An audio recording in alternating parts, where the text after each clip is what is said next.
केवल 9 दिन तक देवी की आराधना कर लो, नंगे पैर ले लो, या किसी देवी जी के मंदिर में जाकर नंगे पैर झंडा उठा के, ध्वजा उठा के, चुंदड़ी पकड़ के माता जी के मंदिर तक चले जाओ।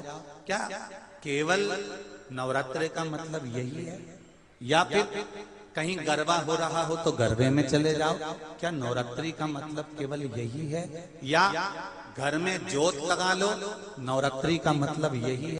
अगर नवरात्रि का मतलब जानना है तो आपके मन में एक विचार आना चाहिए कि ये नवरात्रि केवल घट स्थापना के लिए नहीं होती है, ये नवरात्रि हमारे भीतर एक नारी के सम्मान के लिए प्रकट होती है कि नारी का सम्मान कैसे।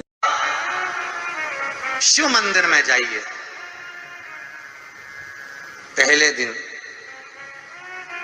9 फूल कमल के हों, जो मिल जाए, परंतु एक जैसे फूल होना चाहिए। ये नहीं कि आज तुमने गुलाब का चढ़ाया, कल कमल का चढ़ा दिया, परसों गेंदा का चढ़ा दिया, नरसों चमेली का चढ़ा दिया, फिर रात रानी का चढ़ा दिया। ऐसे फूल ना चढ़ाए, एक जैसे फूल 9 दिवस तक। सीते, हे जानकी, हे पुत्री, शिव मंदिर में जाकर अपने पति का स्मरण कर कर, कार्य का स्मरण कर कर 9 फूल प्रथम दिन घी का दिया लगाकर आप भगवान शंकर को कामना कर कर समर्पित करती हो। दूसरे दिन वही फूल दुगने हो जाना चाहिए, 18। तीसरे दिन फिर 9 जोड़ लो। किसी भी स्थान पर, किसी भी स्थान पर, यदि हमारे घर में 2 शिवलिंग है, नहीं है, तो किसी अपने घर के गमले में, बगीचे में 2 पार्थिव लिंग का निर्माण करें। 2 पार्थिव लिंग, उसमें एक शिव जी का स्मरण करें और एक में माता पार्वती जी का स्मरण। देवाधिदेव महादेव के 2 स्वरूप, 2 लिंग प्रकट कर कर, एक पर 9 पुष्प लाल और एक पर श्वेत पुष्प 5 समर्पित करें। बाबा की आराधना करें, घी का दीप लगाएं, पूजन करें और बाद में उन शिवलिंग को, उन पुष्पों को विसर्जन करें। किसी भी नदी में, तालाब में, बावड़ी में, अगर वहां नहीं विसर्जन कर सकते हैं तो किसी वृक्ष के नीचे उनका विसर्जन करें। और ये नवरात्रे, ये जो गुप्त नवरात्रे हैं, इस माघ महीने में जो गुप्त नवरात्रि आती है, इसी के अंतर्गत इसका पूजन है। एक बार हमने पहले वर्णन किया था, जिसके यहाँ संतान नहीं होती उसके लिए भी पहले श्रृंगी ऋषि ने नवरात्रि का बड़ा वर्णन किया। नवरात्रि के लिए कहते हैं कि नवरात्रि के अंतर्गत 9 लाल फूल और 5 श्वेत पुष्प, ये दोनों। लोग कहते हैं कुत्रे में हम देवी की आराधना करें, पत्र में हम भगवान की आराधना करें, पर शिव महापुराण की कथा कर रही है, भगवान शंकर का चरित्र कथा है। अगर आपने देवी भागवत का स्मरण किया हो या भगवान शिव की एक पवित्र आनंदमय कथा स्कंद पुराण के काशी खंड में अगर सुनी हो या उसमें भी नहीं पढ़ पाए हो तो श्रृंगी ऋषि के चरित्र में आता है। श्रृंगी बाबा ने वर्णन किया है कि किसी भी स्थान पर, किसी भी स्थान पर यदि हमारे घर में 2 शिवलिंग है, नहीं है, तो किसी अपने घर के गमले में, बगीचे में 2 पार्थिव लिंग का निर्माण करें। 2 पार्थिव लिंग, उसमें एक शिव जी का स्मरण करें और एक में माता पार्वती जी का स्मरण। देवाधिदेव महादेव के 2 स्वरूप, 2 लिंग प्रकट कर कर, एक पर 9 पुष्प लाल और एक पर श्वेत पुष्प 5 समर्पित करें। बाबा की आराधना करें, घी का दीप लगाएं, पूजन करें और बाद में उन शिवलिंग को, उन पुष्पों को विसर्जन करें। किसी भी नदी में, तालाब में, बावड़ी में, अगर वहां नहीं विसर्जन कर सकते हैं तो किसी वृक्ष के नीचे उनका विसर्जन कर दो। पर ये नवरात्रे आती है, इसी के अंतर्गत इसका पूजन है।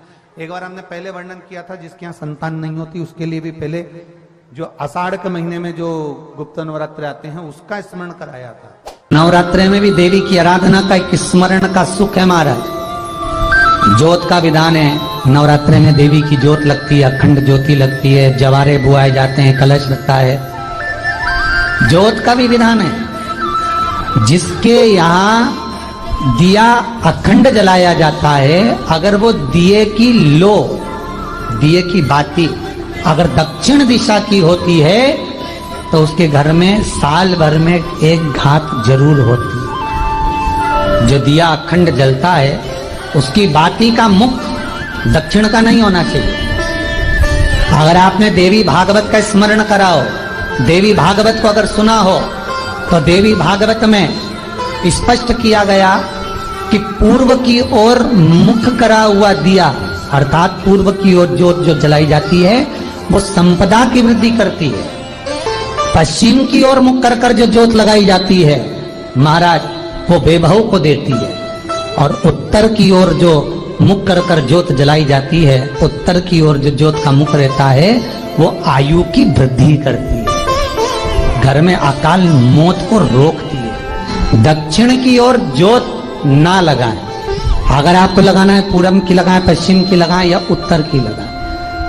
और जितने दिन महारानी जगदम्बा जगतधात्री दुर्गा भवानी चैत्र नवरात्रे में, शरदीय नवरात्रे में, आषाढ़ी नवरात्रे में, आदिकादिक पौष नवरात्रे में हम जगत जननी जगदम्बा की जब स्थापना करते हैं, या हम नूतन घर का प्रवेश करते हैं, या गणेश जी की स्थापना करते हैं, या कोई दुकान को प्रवेश करते हैं, या कोई शुभ कार्य करने के लिए अग्रण्य होते हैं, तो हम कलश की स्थापना क्यों करते? कलश के अंदर आखिर ऐसा क्या विराजमान है कि 33 कोटि देवता उस कलश के अंदर आकर बैठ जाते हैं? आप कोई यज्ञ करने जा रहे हो, आप कोई पोथी पुराण करने जा रहे हो, आप कोई अच्छा कार्य करने जा रहे हो, तो ब्राह्मण देवता कह देते कलश की स्थापना होगी, कलश की शोभा यात्रा निकलेगी, कलश यात्रा निकलेगी, कलश विराजमान होगा। उस कुंभ की उस घड़े की महत्वता कहां से प्रकट हो गई? शिव महापुराण की कथा कहती है महाराज, भगवान ओघड़दानी शंकर स्वयं आद्य शक्ति जगदम्बा से कहते हैं कि जगदम्बा तू क्या चाहती है बोल। तो जगत जननी जगदम्बा कहती है कि जहां मैं हूं वहां शंकर है, ये आपने कह दिया, पर जहां शंकर है वहां पार्वती का होना जरूरी है। उसके लिए सिद्ध करने के लिए एक स्थान ऐसा बनाया जाए जहां पर शंकर विराजमान है और शंकर के साथ पार्वती विराजमान है। तो शिव जी ने कहा पार्वती, उसके लिए मैं तुझे एक सुंदर कलश का निर्माण कर देता हूं। अष्टमी के दिन कन्याओं का भोजन कराओ या नवमी के दिन कन्याओं का भोजन कराओ। पर देवी भागवत तो कहती है, देवी भागवत तो वर्णन करती है कि पहले नवरात्रे से लेकर नवमी तिथि तक जितने दिन देवी के होते हैं, प्रत्येक दिन में आप किसी भी दिन कन्याओं का भोजन करा सकते हो, पहली रात्रि से लेकर, पहला दिन से लेकर। पर 9वें दिन तो सवेरे पूजन करके, यज्ञ करके, अनुष्ठान करके देवी को विसर्जन कर दिया, फिर नवरात्रि पूर्ण कैसे हुई? नवरात्रि की पूर्णता होती है अमावस्या की रात से गिनी जाती है। कौन से दिन से गिनते हैं? अमावस्या की रात्रि, फिर एकम की रात्रि, फिर दूज की रात्रि, ऐसे गिनते गिनते अष्टमी की रात्रि तक और नवमी के दिन सुबह तक या दोपहर तक या शाम तक, जब तक आप यज्ञ ना करें तब तक ये 9 रात्रियां पूर्ण गिनी जाती हैं महाराज देवी भागवत के हिसाब से पूर्णता। अब हमने कन्या भोजन का जो क्रम बनाया, अष्टमी के दिन करा देंगे, नवमी के दिन करा देंगे, इस तिथि को करा देंगे, पर भाव देखिए, शास्त्र कहता है भूखे को भोजन जब कराइए जब उसको भूख लगी हो, और ऐसों को कराइए जिसको जरूरत पड़ रही है।